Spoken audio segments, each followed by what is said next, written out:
Yo les postes, on est heureux ce soir. C'est le réveillon, même si beaucoup de personnes vont être seules ce soir. Gros big up à tous ceux qui vont être seuls, on sait ce que c'est. Je suis seul aussi, tout le monde est seul. On est tous seuls en fait. Bon voilà, il y a des gens qui vont le fêter avec leur famille, avec leurs proches, avec leurs meufs, tant mieux pour eux. Mais voilà, même si nous on n'a pas tout ça, bah voilà, enfin notre rêve a été exaucé. Et là on est obligé de ressortir le maillot.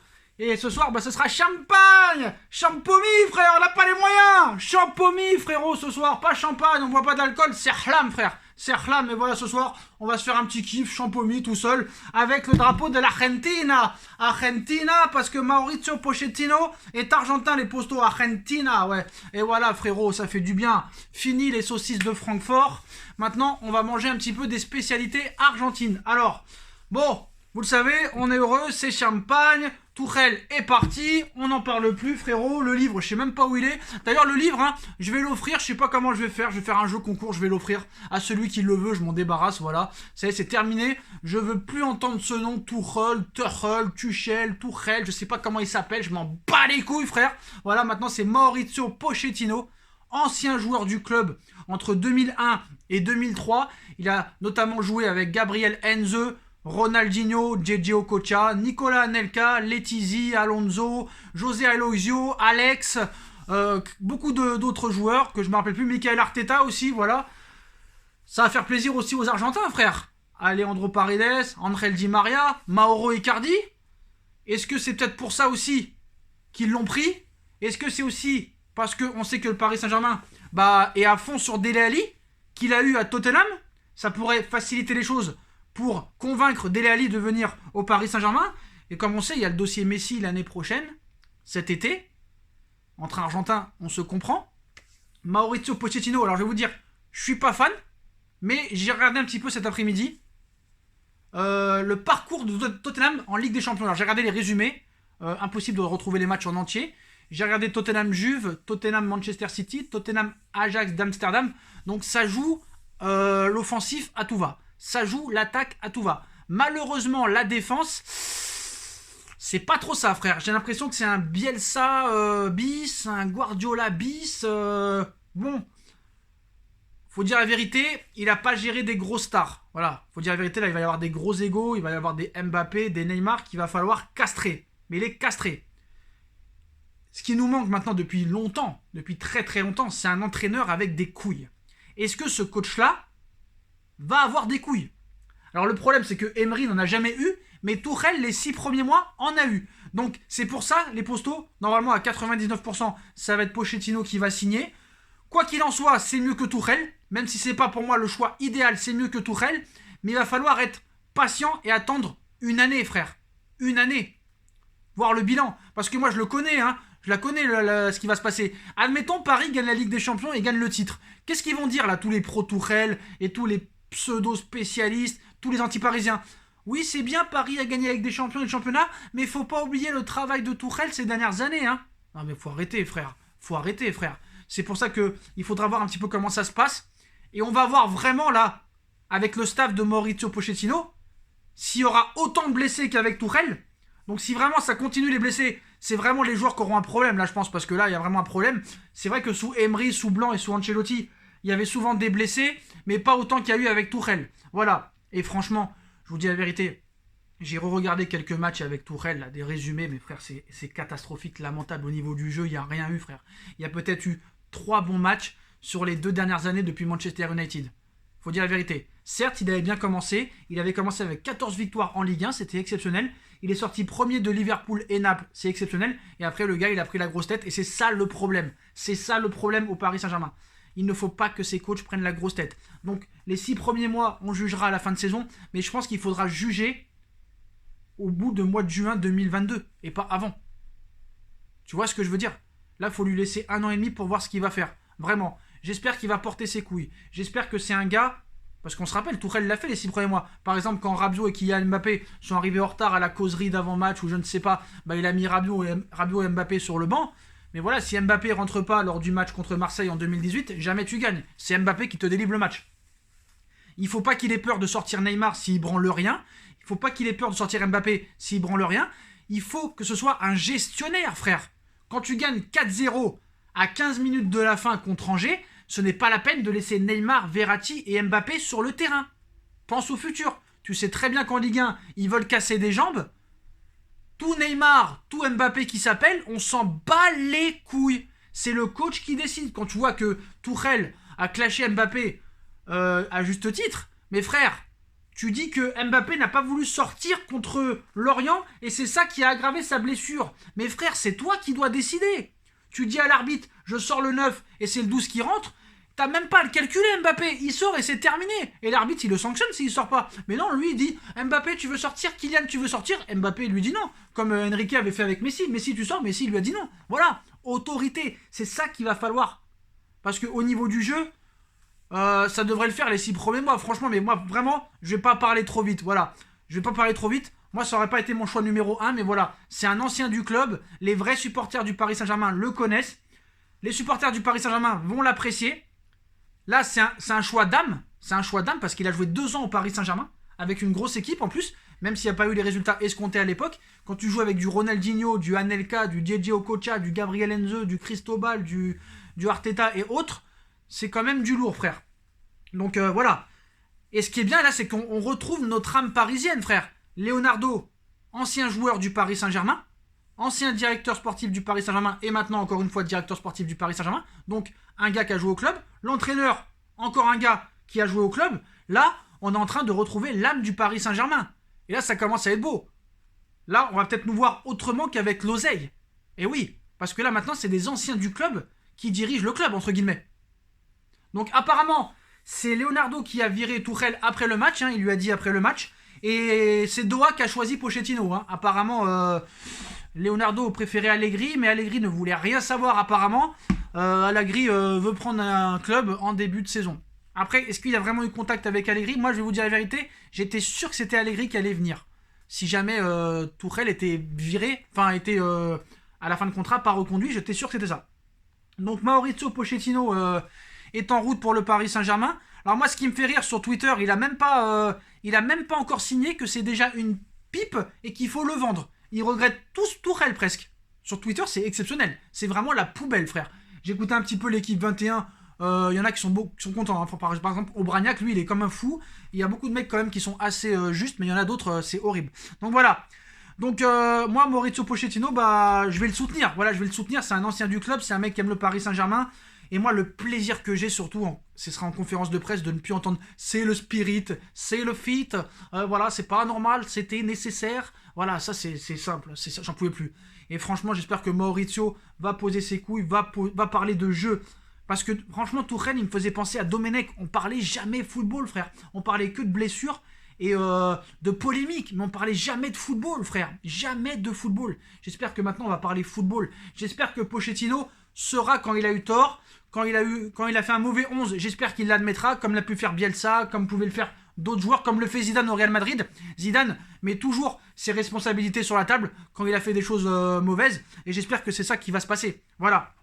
Donc comment s'est passée vraiment l'éviction de Tuchel et comment va arriver Pochettino? Donc l'éviction de Thomas Tuchel, franchement, aujourd'hui a surpris tout le monde, même au sein du PSG où la décision a été prise au dernier moment. Si Leonardo a enfin obtenu gain de cause concernant l'Allemand, parce que ça fait 1 an et demi qu'il attend, il n'a pas forcément été suivi quant au choix du successeur, voilà, qui devrait être Mauricio Pochettino. Donc Thomas Tuchel a dû tomber des nues, non pas qu'il se sentait intouchable, mais pouvait-il imaginer que Leonardo l'informerait de son limogeage après le match d'hier soir? On peut s'en douter. Donc voilà, selon certaines informations, la décision a été prise au tout dernier moment par la direction parisienne. Beaucoup de joueurs ont appris la nouvelle par les médias ce matin, ça veut dire que les joueurs n'étaient même pas au courant. Ce qui pose aussi question sur les fonctions et les fondations un petit peu de cette décision. Voilà. Donc bien sûr, les résultats n'étaient pas satisfaisants avec déjà 4 défaites en Ligue 1 après 17 journées et une phase de poule de Ligue des Champions mal maîtrisée malgré que tu finisses premier. Mais Tuchel avait des circonstances atténuantes, entre une infirmerie toujours pleine et un calendrier infernal. Donc le calendrier c'était pour tout le monde, c'était pas que pour lui, donc les autres se plaignent pas. Pourquoi toi tu te plains? Et franchement les blessés, certes t'as des joueurs fragiles, ça on va pas lui mettre tout sur le dos, mais je suis désolé, quand t'as 11 blessés par match, ce n'est pas la faute à pas de chance. Ça fait 2 ans et demi que ça dure, donc c'est pas la faute à pas de chance. Voilà. Bref, son limogeage, excusez-moi, surprend au sein même du vestiaire, où malgré certains échos, il bénéficiait encore du soutien de quelques joueurs. Bien sûr, certains ne sont pas mécontents, et généralement, ce sont les mêmes qui ont un temps de jeu réduit. Voilà. Les déclarations sorties sur Sport One, pas du tout validées par Tuchel et totalement à l'encontre des règles habituelles, ont eu un impact, alors que Leonardo avait bien fait comprendre en octobre dernier que le coach allemand pouvait quitter le club s'il n'était pas content et s'il n'était pas satisfait après les déclarations qu'il a eues au mercato. Donc voilà, cela a achevé de convaincre la direction que c'était le moment ou jamais de lancer enfin une nouvelle ère. Donc Pochettino, faut être très clair, ce n'est pas le candidat de Leonardo, donc il ne faudra pas mettre la responsabilité sur Leonardo, il faudra le comprendre, c'est le choix de Doha. Voilà, j'avais fait une vidéo il y a quelques temps, on m'avait insulté de tous les noms, mais voilà, j'avais raison, le choix de Doha, c'était Pochettino. Le choix de Leonardo, c'est Allegri. Donc voilà, Leonardo est partie prenante dans ce choix, certes mûri, mais au timing quand même, on va dire, surprenant. Voilà, le directeur sportif militait depuis longtemps auprès de l'état-major du club pour un tel changement, mais selon certaines informations, Mauricio Pochettino n'est clairement pas son choix. Le Brésilien avait deux préférences très claires, Massimiliano Allegri et Thiago Motta récemment. Thiago Motta, j'en voulais pas, ça c'est sûr et certain. Allegri, certes, le palmarès est beaucoup plus onéreux que celui de Pochettino, mais bon, voilà. Pochettino, c'est pas non plus de la merde. Quand tu finis deuxième de Première Ligue, quand tu qualifies toujours Tottenham en Ligue des Champions, alors qu'à l'époque, Tottenham n'était presque jamais qualifié en Ligue des Champions, j'ai bien dit presque, tu fais une belle épopée, tu fais des gros matchs contre la Juve, contre Manchester City, contre l'Ajax, faut pas l'oublier, même si contre l'Ajax c'est un peu une qualification miraculeuse, on y reviendra. Il laissait même entendre que l'ancien milieu de terrain du PSG avait des chances d'atterrir sur le banc de touche. On parle de Motta, mais voilà, l'influence de Leonardo n'est pas toujours bien perçue en plus haut lieu. Comme il y a 2 ans et demi pour Thomas Tuchel, c'est bien Doha qui avait tranché pour le nouvel entraîneur en favorisant finalement Mauricio Pochettino, parce qu'à l'époque déjà Paris était sur Mauricio Pochettino. Donc une manière de contrebalancer aussi un peu le pouvoir de Leonardo. Voilà, Doha a voulu montrer encore que c'était eux les patrons, voilà, tout en nommant un entraîneur libre et réputé quand même sur la scène européenne. Ça sonne toujours quand il faut pas, ce truc-là, c'est quand même assez incroyable, mais il n'a jamais autant sonné qu'aujourd'hui. Donc voilà, Doha a voulu quand même montrer à Leonardo, c'est nous qui décidons, encore une fois, c'est notre club, voilà. On n'oublie pas ce que tu nous as fait quand même en 2011 en partant comme ça un petit peu sur la pointe des pieds. Donc voilà, donc les deux hommes devront apprendre à collaborer. Alors est-ce que Pochettino et Leonardo vont bien s'entendre? Parce que comme c'est pas le choix de Leonardo, est-ce que Leonardo va rester maintenant? Parce qu'on se rappelle, quand Ancelotti est parti, Laurent Blanc est arrivé. Même si Laurent Blanc était suspendu pendant 1 an par la Fédération Française de Football, il est quand même parti, alors qu'il pouvait travailler en tant que directeur sportif. Suspendu, ça ne veut pas vraiment dire grand-chose. Voilà. Donc, j'espère que Leonardo et Mauricio Pochettino vont bien collaborer, surtout lors des mercatos, c'est quand même ça qui est important. Donc cela serait l'une des nombreuses tâches qui attend l'entraîneur argentin. Et oui, Argentina. Donc voilà, sur les commentaires un peu de tout ça, on est plutôt satisfait de l'arrivée de Pochettino. Moi, je vais juger sur le terrain. Voilà, c'est pas une pipe qui arrive, loin de là. C'est quand même un entraîneur qui a prouvé des choses, qui a toujours qualifié les Spurs en Ligue des Champions, qui a fait une finale de Ligue des Champions, qui était dans un championnat beaucoup plus difficile que la Ligue 1, la Première Ligue, où tu as des matchs de folie toutes les semaines, voire tous les 3 jours. Donc c'est pas une pipe qui arrive, c'est beaucoup mieux que Tuchel. Voilà, Tuchel était une pipe. Le jeu pratiqué par Tuchel depuis 2 ans et demi, c'est inacceptable, inadmissible. Et tes combinaisons à la con, et je viens et je joue en arrière, oui mais mes couilles, voilà. T'as pas été bon, nul, pourri, voilà. Je sais même pas où tu vas retrouver un club, frère. Il y en a qui disent qu'il va retourner à Dortmund, je pense pas que Dortmund veut récupérer Tuchel, je ne pense pas. Je pense qu'il a le niveau peut-être pour Schalke 04, pour Francfort, pour Augsbourg, mais pas plus quoi, pas plus. Voilà, je vous dis la vérité. Oui, il a été en finale de Ligue des Champions. Mais frère, regarde, je suis désolé, j'ai été content qu'on était en finale de Ligue des Champions, mais c'était une Ligue des Champions éclatée, les postos. Covid, terrain neutre, huis clos, pas de match aller-retour, tirage favorable. Atalanta Bergame, tu te fais dominer de la première à la 75e minute. Ils nous ont défoncé, mais défoncé, même pas avec la vaseline et le lubrifiant et la capote. Ils nous ont mis le balai dans le cul, frère. Et il faut un miracle de choupeau pour que ça marche. Et contre Red Bull Leipzig, c'est Nagelsmann qui s'est chié dessus complètement. Voilà.